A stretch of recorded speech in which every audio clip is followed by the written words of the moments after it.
Coming to you live from Ireland's Crypto Coast, this is Crypto AM.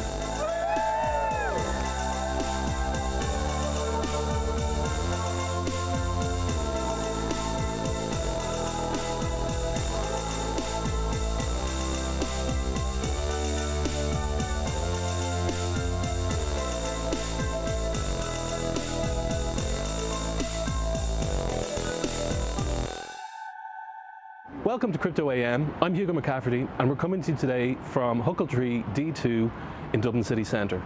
Now there's loads going on in the crypto and blockchain world in Ireland and we've got reports from far and wide. So make sure you subscribe to our YouTube channel, Crypto AM, for more in-depth interviews and some really great content. But first up, we're staying in Huckletree D2 where just the other night, the Blockchain Association of Ireland held an event welcoming Alejandro Banzas from Rootstock, who stopped off in Dublin on his world tour to talk about the really exciting things that's happening with them and blockchain. Alejandro, nice to meet you. Thank you, nice to meet you. I've been a big fan of RSK for some time, going back.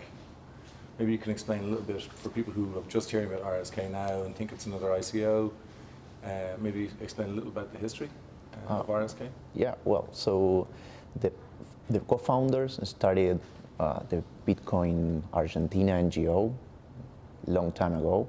They were running a lot of initiatives in the community. La BitConf is one of the most important. It's the most important Bitcoin conference in Latin America. So they've been running this since the beginning of time in Latin America. This year the conference will be in Santiago. Last year was in Colombia. It covered Brazil, Argentina, Mexico. So in one moment they saw Bitcoin, the most secure platform in the moment, with a lack of, this layer of business logic. So they found a way in a technical side to solve this problem and make it 100% compatible with the platforms that are there. So here we are. We launched 4 months ago the mainnet, and now every developer and every company can run their smart contracts on top of the Bitcoin network. Yeah. So people will ask about comparisons between other existing technologies. Maybe the most obvious would be Ethereum. Could you speak on how RSK is comparing to other platforms like EOS or maybe Ethereum? So we started as a fork of the EVM. So every smart contract is compatible. Every smart contract that is running on top of Ethereum. So every tool that every developer is using to develop an application is compatible. So in terms of, I don't want to call it competitors. It are alternatives. Every single project that is jumping into the ecosystem is good for the ecosystem to start growing. So what we see is we are, in terms of code, compatible, and we have more scalability than the other platforms. So with low cost transaction cost, the fuel is cheap because in some ways we are subsidized by the Bitcoin miners. What's the focus now for growth for RSK? Who do you want to get into the ecosystem? Who are you looking to talk to you? Who would you like to contact you? So, well, we are mainly focused on bringing every project that wants to transform the financial system on top of the platform, because we are just infrastructure. We have between 10 to 15% of the Bitcoin hashing power already running on mainnet. So the network is ready for every developer, every software company that want to run their smart contracts on top of the most secure blockchain. What's next? You've been doing a bit of a world tour. Thanks for coming to Ireland. It makes us feel very special. It's a pleasure. Yeah. Where next? What's the next destination? So next destination would be the US, because ConsenSys is having part in Dublin, taking part in New York. Yeah, but we are also traveling around the US, mostly in LA, San Francisco, Seattle. We have a huge community in Denver, in Atlanta. So mainly we've been touring Europe beginning of the year. I'm coming from Asia with the rest of the team. We've been in China, Hong Kong, Singapore, almost in every important hub in Asia. Well, now I'm here in Ireland. I'm super happy to be here, and thank you. We're happy to have you here, and hopefully we'll build a community here, or help build a community, and give a reason to come back. Yeah, absolutely. Cool. Well, thanks very much. Thank you. So it's been a really busy month, and we've been reporting from all over the place, but one event we couldn't miss was the Dublin Tech Summit. I went down to the conference centre to catch up with some Irish and international blockchain experts. We've left Lory and come all the way into the city centre. This is Crypto AM at the Dublin Tech Summit. We're going to meet some really interesting people, do some great interviews, and do a bit of networking. So come on, let's go.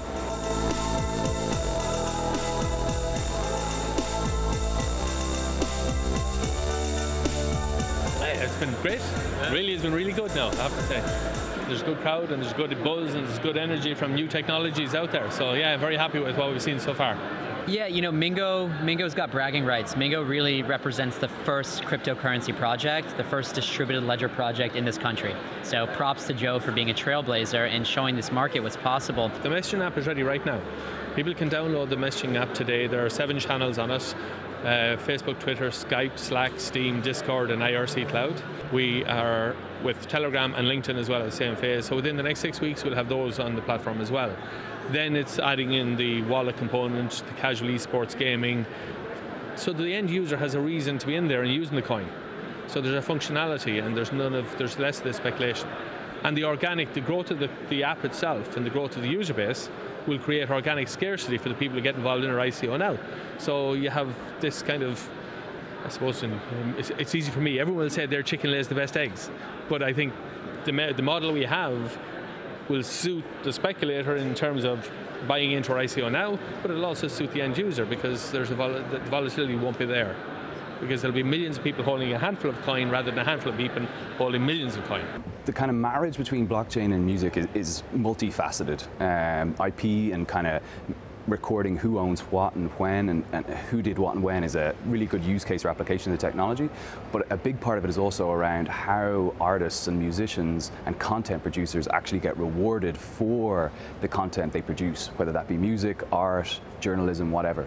So effectively what Ethereum and one of our many spokes is looking at this, how can we create a platform for artists to record their music, and then when it is played, for them to be rewarded instantly for that playing of a song or for somebody reading that article. There's very much an all or none nature to the way art has been funded in the music side for a while. I think now you're finding these kind of blended and or almost like you can pick and choose how you want a project funded, which I think is actually a really, really good development. I think diversifying the capital sources, bringing a lot of different entities in to actually allow artists to sort of have sustainable careers is a very, very cool and relatively new thing in terms of the 21st century for music. There's a number of them. I'll try to wrap them up. To me, the coolest thing that's going on, and you could argue it's been going on for 10 years, is the ability for people to remix or use music in a cat video. Those kinds of things actually are happening and growing at a much more rapid rate than the commercial music market actually is growing. So if you think about it, it's user-generated content that's actually kind of been enabled through this technology. And what I think is really neat is that's actually creating all kinds of new types of artists and art, right? Multimedia artists, AR, VR specialists. There are a lot of really, really interesting sort of, not music only, but music in the context of these kind of new things that are out there.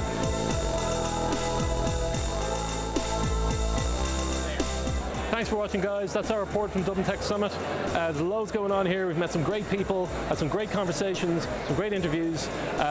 Really exciting times to be in tech, and particularly to be in Dublin. It feels like there's lots going on in this city, and watch this space. I'm delighted to welcome Niamh O'Connell from ConsenSys. Niamh, welcome to the show. Thank you very much for having me. Delighted to be here. So ConsenSys are based here in Huckletree. Yes. You recently had some really exciting news to announce. Yeah, we recently announced that we are creating 60 new jobs. So with that means that we need a new place to live as well. So another kind of part of our exciting journey is the fact that we've had to, as a team, I suppose, go and find a really cool space to move into. So that's been something really exciting. And then I suppose on top of that, we have a couple other exciting things in the pipeline as well. So with regards to, I suppose, our client portfolio, we have some great opportunities coming down the line, both at a local and a European perspective. So we're really looking forward to that. And then I suppose the other kind of near and upcoming thing is with regards to our big part that we're playing at MoneyConf. So we actually have our founder and the co-founder of the Ethereum platform, Joseph Lubin, coming to speak at that. And then along with that as well, we have put together a panel discussion which is going to talk about blockchain in Ireland. And we have some really exciting speakers as well, not just from ConsenSys speaking at that too. So loads going on with ConsenSys, Yes. but there is loads going on with blockchain in Dublin in general. Have you been witnessing what's going on, or? Yeah, I suppose the most recent kind of big news item would be the Irish Blockchain Expert Group. So that's been formed by the IDA, ConsenSys, some other startups, multinationals and public service companies as well. So what they're trying to do really is kind of make Dublin really a hub for blockchain projects and industry talent as well. So that'd be one key thing. And then I suppose as well, when you look at industry activity, there's a lot happening now in financial services, and then I'd say the energy space as well, and also in the legal space as well. So if you think now in comparison to a couple of years ago, you could probably count on your hands the number of blockchain startups, and now there's over a dozen, so it's really exciting. If with the blockchain experts group, obviously the IDA are involved, I think a key mission for them is to create more jobs. Mm-hmm. So we have a demand, do we have the skills, do we have the developers? Absolutely, and I think that's a key reason why ConsenSys decided to set up their office here. I think due to the fact that a couple of years ago, obviously a lot of the big tech firms set up here, and from that it's meant that there's been a huge kind of talent pool to choose from. But now more specifically, because there's been a lot of blockchain activities across the different industries, there is a demand and there is really experienced developers. So that's something that we're really excited to find and to recruit, and we have 60 vacancies to fill. Are you planning a sort of education around, because I mean there are a lot of really good developers out there maybe who don't have the experience in blockchain, but with the right training and education they could turn into great assets? Yeah, that's a really good question, and absolutely. So ConsenSys, one of their arms is a training academy, so we'll definitely leverage on that and run training courses. And what we normally do as well is for our clients as well, we upskill them as well, so it's not just, you know, developing out the developers themselves, but our team are highly experienced and have been working in this space for a number of years, so they're best placed as well to run these courses. And how difficult would it be for a developer to transition into the blockchain space? Well, I suppose it's hard for me to say personally because I work on the business side of things. But I think once you have the basic, one of the kind of key languages that you need would be around JavaScript and Java. So I think once you have those basics and you have the right training is critical, the transition can be made much easier. I know you said that you were in the business side of things. Could you tell me just a little bit about your role with ConsenSys? Yeah, so I'm a senior solutions consultant, so I work on the business side. So because we're focusing on enterprise and solution delivery, what my main role would generally be either on the strategic advisory side, so it could be use case identification, design, to business analysis support, to then also project management, again from a business kind of perspective. But we very much operate, in an agile environment. So we wouldn't necessarily at all follow, the typical kind of waterfall approach. So it's really cool as well, learning the different ways as well to manage and be part of that with the Scrum team. I suppose no two clients are the same then. Yeah, exactly. And one other point as well to mention is obviously it's a startup and we're building the business from scratch here. So although that's my main role, I'd wear a lot of different hats as well. So I'd be part of the recruitment process. I've been part of, the search and the process to find our new building, and that's been really exciting. Well, thank you very much for coming in to talk to us. You are, for the moment, based in Huckletree, but you mentioned you have a new premises. Can you tell us where it is? I can't disclose that information yet, but what I can say is we're not moving far, and it's within the Silicon Docks area in Dublin. Well, very best of luck with it, Niamh. Thank you very much. It seems like there's an inordinate amount of blockchain and cryptocurrency events happening all around the world. And our own Reuben Godfrey gets invited to probably more than he can attend. He did attend this one in Dubai though, and here's his report.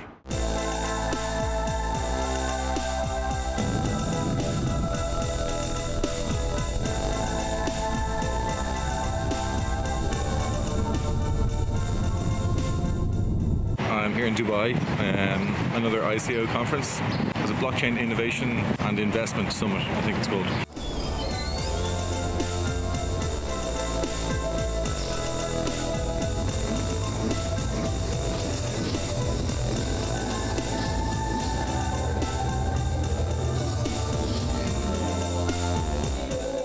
Largely generic, I gotta say. It was ICOs pitching to ICOs, as happens. So not a massive amount of there was no real knowledge being shared. It was more just about a kind of series of ICOs pitching to ICOs. There were investors here, as there are always going to be in Dubai, given the nature of the place. Money kind of falls off trees around here. Money falling off palm trees, but so no, it's a waste of time. The main fun always happens off the main stage, I suppose. So I came here with the guys from Kepler, who you saw me with in Georgia last time, and we're going to be doing a little pitch over dinner to sort of see if there's anything there. But I mean, a few meetings to follow up with tomorrow. But again, not all that glitters is gold. Look around the old exhibition.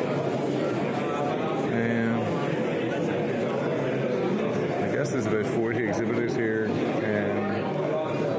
without being too disparaging, nothing really caught my world alight.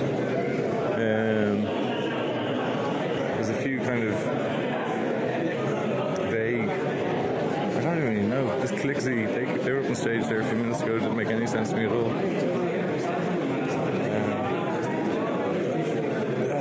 Nothing here, just turned my world on fire, I gotta say. So you can see we're not even near the end of the first day yet, or well, there's only one day. It's 5:45. There's still presentations slated for the next whatever 30 minutes, but it's largely been cleared out. You see here now.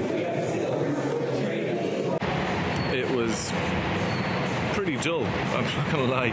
There's an amazing amount of activity in the ICO space. Everyone knows that at the moment. Everyone's been looking at ways to make money. People are coming up with kind of pizza box business plans. A lot of the projects I saw today, none of them really make sense to me. VRT is a project I really enjoy for a few reasons. Number one, it's a cool. I want to use it as a platform when it comes up. I want to be involved. I want to be actually a consumer of it.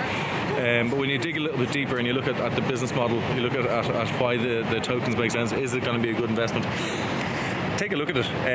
It stacks up a hell of a lot better than a lot of the offerings I'm seeing these days. Certainly today, nothing came close to it being attractive for investment. So look, make up your own minds, but take a look. It makes a lot more sense than a lot of projects out there right now.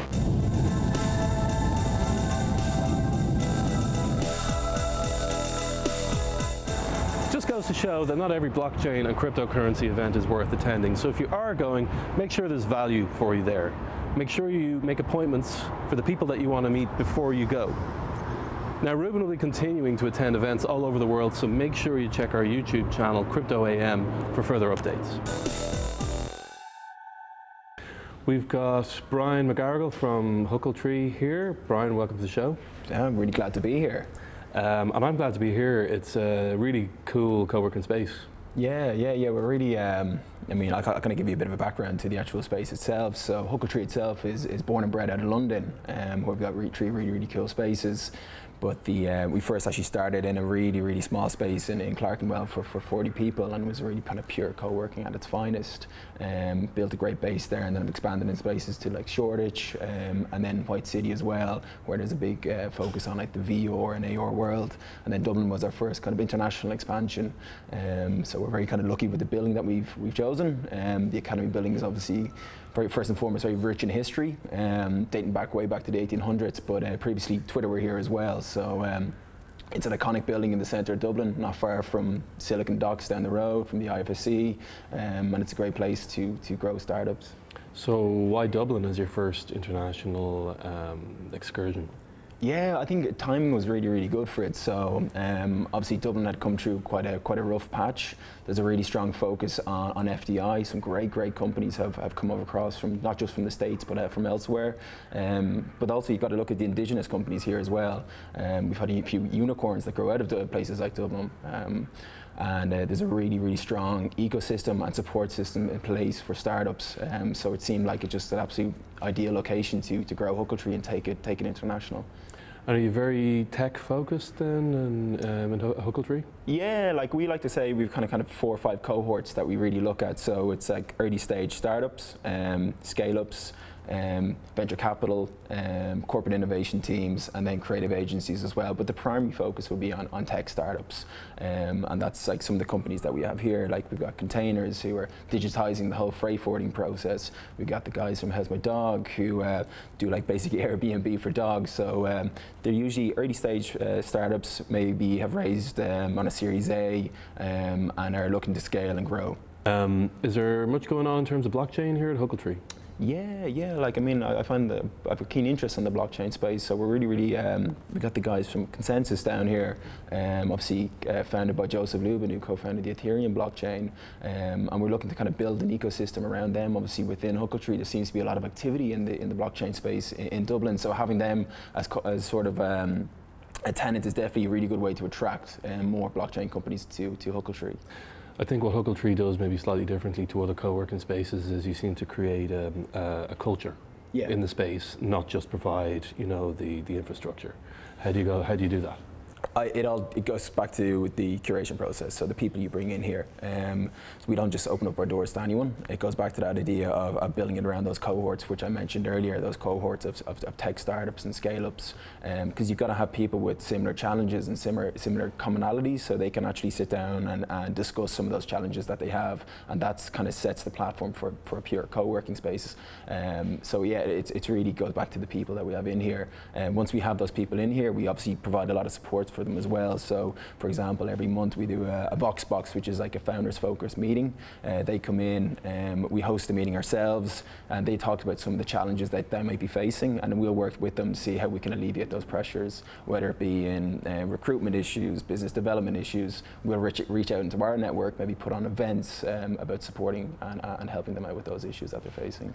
And have you seen some sort of successful partnerships that have grown out of this culture, maybe companies that moved in but just happened to meet another company that could help them in Yeah, no, absolutely. So we've got a team who do tech recruitment, really great group of guys. We've got a lot of companies in here who are looking to hire some of the best talent going, and obviously you're competing with the likes of Facebook and Google down the road, so you kind of need as much help as you can get if you're looking to get the best talent. So there's a couple of teams working with the tech recruitment team in here. And they're working superbly well. They're helping them find those people that they need to find to take them to the next level. And also for them, even if you are, I mean, as I said, if you're competing with the likes of a Facebook and a Google for that talent, to be able to bring them into like a cool co-working space, show them that's not just, there's loads of other cool companies here as well. There's a great atmosphere, there's a great culture here. It definitely goes a long way in assisting those companies, yeah. I think you're doing a great job out here, but there's even more room for growth and expansion, and for other co-working spaces in Dublin. I think it's crying out for more of this. Have you any plans for? Yeah, I mean, it's definitely co-working has kind of burst onto the scene in Dublin. I'd say like 2-3 years ago, there wasn't really much going on in co-working, and the last year alone, it's really kind of burst onto the scene and become people are definitely seeing it as a real viable option for growing their businesses. So yeah, I wouldn't rule it out. potentially another Huckletree in the future, yeah. Well, there's definite demand for co-working space in Dublin and possibly for even more Huckletrees. So I wish you the very best of luck.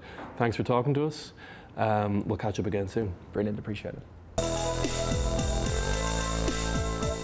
We're here with Conor Nolan from BlockNubie. Conor, welcome to the show. Cheers, Hugo. You're based here in Huckletree D2, is that right? Yeah, based here for a few months now. It's a really awesome space. I'm here with BlockNubie and Kontainers. So I think the BlockNubie team, we've only been here about 2 months maybe. With Kontainers, I've been here before I joined them. So yeah, it's a really, really cool space. And what is it you do with BlockNubie?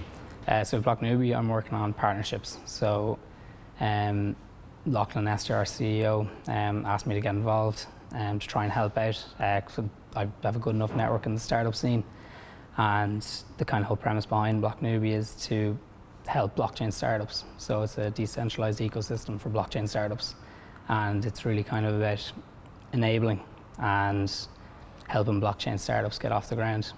Is that getting to an ICO level or that whole process? Potentially, yeah. There's a few companies, there's even one here in Huckletree, Know Your Customer, who'd help with that process. But for us, it'd be more about road mapping and actually getting to a product as opposed to necessarily an ICO. What kind of clients are you working with? Are they people who have done the research, know that the blockchain is the right solution for them? Or are you looking at people who are just approaching it totally afresh and saying, can you help us with blockchain? A bit of both. So like for us, if it was any startups in blockchain, it could be people who may have no previous experience actually using it or industry experience, but they see a novel use case for it. So more than happy to chat to them. And there is obviously, like most of the firms in Dublin now have blockchain sectors or labs set up for it. So we've absolutely no problem talking to them as well. The idea with it is that it's not only for startups, it's also for helping off-chain startups who might have to implement maybe one element of blockchain to their business. It also brings enterprise clients in, the Deloittes, say, of Dublin, who have a heavy emphasis on it and want to get involved with startups with good ideas, and then also access to funding. So investors like the Cosmo Ventures have a big emphasis on blockchain, and it'll be guys like them who, the startups we might work with, they might be interested in some of them. So it kind of brings them all together into the BlockNubie ecosystem. So there's obviously a huge demand out there. Is there, are there the skills in the marketplace ready to meet that demand? There's a lot of developers in Dublin, but not as many blockchain developers that we've noticed. Well, the guys now in ConsenSys in Huckletree as well. I think they're after announcing 50 more jobs. But for us, we wouldn't really notice that side of it when we're building out our MVP before our pre-ICO. We'll obviously hit a few roadblocks in terms of hiring because they're in hot demand, but we wouldn't actually, I personally wouldn't anyway notice on the partnership side the lack of or excess of blockchain developers in Dublin. It's definitely the hot topic at the moment. How long do you see before we move past this sort of phase of hype and into real enterprise applications? It could be a while, and there may be a few more kind of blips on the road before we get there. It seems like everyone at the moment is trying to incorporate it into their business, and I think if a few employees who went to their boss instead said, oh, we need a publicly distributed ledger to their boss, they might tell them to get lost, but if they need blockchain, they're suddenly all ears. So until everyone kind of understands the actual technology itself, or until a few people get made examples of because they're trying to apply to something that the use case isn't actually there for, it might be a while, but I think anyone in the community who really believes in the tech knows it'll come out strong at the end. Do you guys work with a particular blockchain technology, or? No, any startups at all who have ideas to work on blockchain, we're all ears. So it's more about kind of giving them a kind of path and using their DApps and Sandbox or AI, whatever's built into the BlockNubie ecosystem or into the platform itself to give them the best chance of success. So that's really, it's is cool. Like Lockie, our CEO, he's been working on Nubie previously to BlockNubie for 10 years, working with Enterprise Ireland and startups, and he was basically doing this off-chain for a long time beforehand, and he saw a big gap in the market with, like you said, companies who are struggling to actually start up, and the whole idea behind it was he wants to help them. And when he asked me to get involved, I was kind of researching the area and kind of looking at the underlying tech behind it all, and really kind of saw the potential and said, absolutely, yeah, I'd love to get involved and help out. Yeah, it really is. It does seem like the most exciting thing that's happening in tech at the moment. Like, but you do have to cut through all the noise. There's a lot of noise, yeah. There. But you know, you just said it yourself. You are a real believer in the technology and how it can change the world of business and our society as well. Yeah, absolutely. The society bit in particular. Like with BlockNubie, we joined the 1% pledge because not the real value, but a big part of the whole BlockNubie and blockchain in general transformation is what it can do to help people. Like UNICEF are investing a lot of money in their innovation labs for social uses for the blockchain, and we're kind of taking on at least one social venture per year within the BlockNubie platform for kind of not a free ride, but to give them the best chance of bringing their products to life. And that's another really exciting thing at the moment, is that it really feels like there's this community where the philosophy behind the technology actually permeates into how people do business. They're very generous with their knowledge and their contacts. And yeah, it's the same in off-chain and social enterprise in Ireland. There's a lot of great funds and a lot of great people doing serious work, but it's that community again feels the same in blockchain, where everyone is really out to kind of help each other, which is great. Cool. Well, good luck with it. Awesome. Sound you. Cheers. Thank you very much for joining us on Crypto AM. Can you tell us a little bit about what you do at Kontainers? So at Kontainers, we are a technology company, and we build a platform that helps people ship big, massive metal containers around the world. It's a big industry. It is. It's including everything included. It's a $13 trillion industry. And what solution do you provide? So we provide a transactional platform that allows people to make booking of shipping containers. So they can say, okay, as a factory, I've done some business with a company in Thailand, for example, and now I want to ship the goods over to Thailand. How do I do that? So you would go on to one of our customers' web portal to make the booking. And at the moment, that whole process is very convoluted and somewhat outdated, I think, isn't it? Yeah, absolutely. Container shipping is probably one of the only industry that's left to be digitized. So if you were to make a normal shipment, it's usually 60 phone calls and 20 emails. And that's per container. So as a medium-sized company, you might do 5 of those on a weekly basis. So we've actually developed a set of proprietary technology that allows a factory to make a booking and to arrive at the other end with 5 emails. Oh, wow, okay. Now, is the blockchain space or the technology something that you're looking at?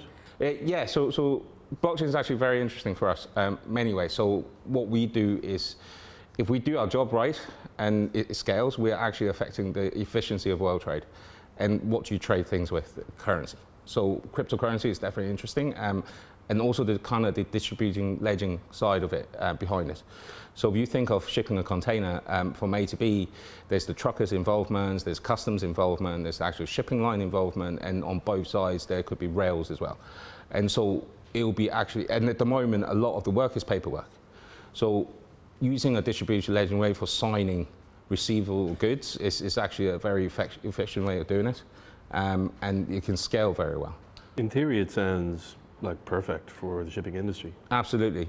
The only kind of blocker at the moment is the uptake of it. So it's no point just having the trucking company uptake it. You actually need everyone in the value chain to uptake the technology in order for it to be scalable. So it kind of have started. We've of course got the technology to do it, but you kind of need the big players in the game, the big shipping lines, the big trucking companies to kind of take on the technology and to scale together. So it's going to be a bit of time, but I think we'll get there. Now, there are a few huge players in this space. Are they very much open to collaborating on this, or do you think there's still some kind of very old and long-standing competitiveness between them? Yeah, I mean, that's the other side of it, is all the shipping lines obviously compete with themselves, with each other, and they themselves, their own technology is quite old. So the people behind that look after that set of technology is still quite dated. So there's a massive upgrade for everything, and also the competition needs to go away in relation to looking after transactions, so that they all collaborate together and go, right, we all join in the sort of distributed ledging era, and so for that to happen. Yeah, maybe a few generations away then. Hopefully less. I won't survive that long to see it.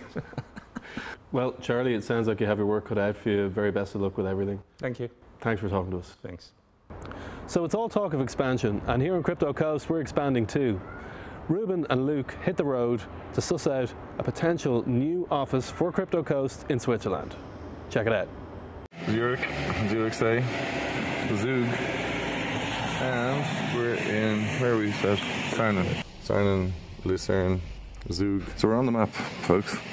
So we're here on the shore of Sarnen, a town called Sachsen, in the canton of Obwalden, about 20 minutes from Zug and about an hour from Zurich. And we're looking at setting an office up here, another Crypto Coast location. I think this fits the bill. It's been manageable. A lot of people around. Obviously, we're in Switzerland. There's a huge appetite for all things crypto here. The whole Crypto Coast ethos of saving people their commute and bringing crypto and innovation to them. This fits the bill. So we're looking at a couple of venues here today where we're going to see if we can set up a second location, second workbench, start building collaboration and ties between Switzerland and Switzerland and Ireland. Well, potential Crypto Coast office. So this may be the location of Crypto Coast number 2. Fill that with desks, bit of Wi-Fi. Train station right there. There's the water. There's the power. Simple mathematics. Cheap electricity means cheap Bitcoin. Very successful couple of days in Sachsen, in Obwalden, Switzerland's best kept secret. Learned a lot about the regulations and the tax situation, the proximity to other infrastructure, etc.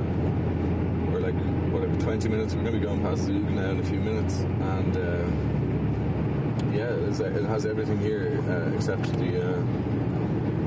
it's kind of terra nova. There's absolutely there's nothing out here other than goodwill and yeah, very welcoming, very cool people. So yeah, I'm really kind of excited about what the prospects are. Like what these guys have in mountains, we have in coast. What we have in European Union, they have in private banking. So I think we can figure something out. So yeah, really looking forward to getting back over here and see if we can get a cheeky little office over here. Give us a reason to come over. But yeah, Obwalden, Switzerland's best kept secret.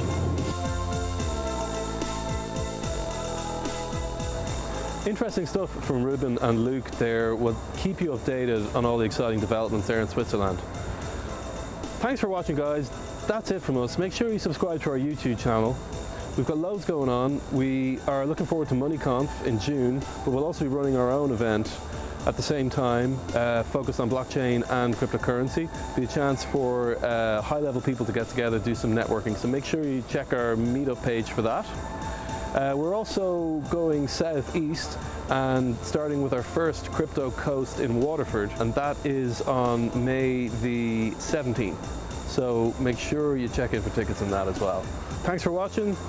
This has been Crypto AM. Catch you next time.